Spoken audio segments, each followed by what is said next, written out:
한국이 자체 기술로 개발해 21일 발사한 우주발사체 누리호에 대한 국제사회의 평가가 과거 북한이 위성 발사를 했을 때 유엔 제재를 받았던 것과는 대조적입니다. 우주 발사체를 대륙간 탄도미사일 ICBM 개발에 전용하고 있는 북한은 한국의 누리호 발사를 최근 미국과 한국을 압박하고 있는 이중기준 철회의 명분으로 이용할 가능성이 제기되고 있습니다. 박형주 기자가 보도합니다.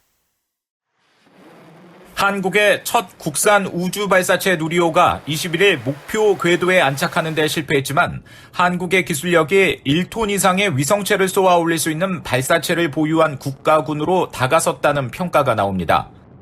북한은 지난 2012년과 2016년 광명성 3호와 4호 위성을 탑재한 우주 발사체를 쐈고 각각 궤도 진입에 성공했다고 주장했는데 유엔 안보리는 이와 관련해 제재를 가했습니다.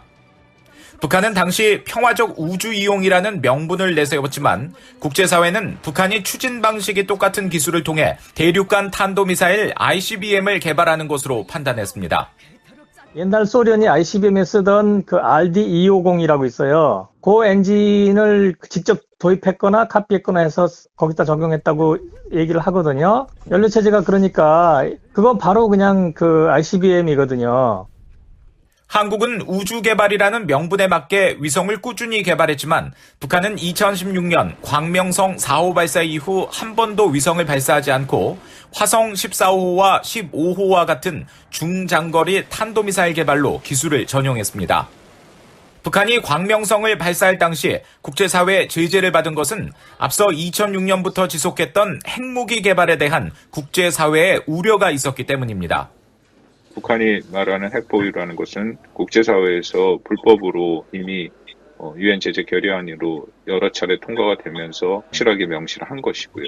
그렇기 때문에 북한이 아무리 이것이 평화적 이용이라고 얘기를 하더라도 그것이 용납될 수 없는 것이고요.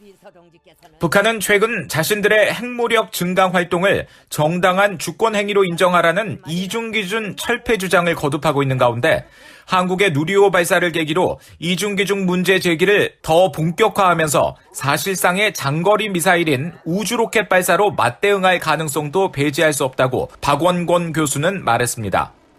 장거리 로켓 기술은 북한이 이미 완성한 기술이기 때문에 상대적으로 북한이 덜 예민할 수 있다는 분석도 나옵니다. 지금은 로켓 기술이 다 개발됐거든요.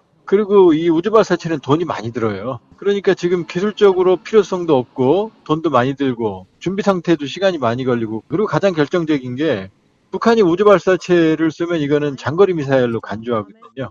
유엔은. 그러면은 러시아하고 중국도 당연히 추가 제재에 동참할 수밖에 없어요.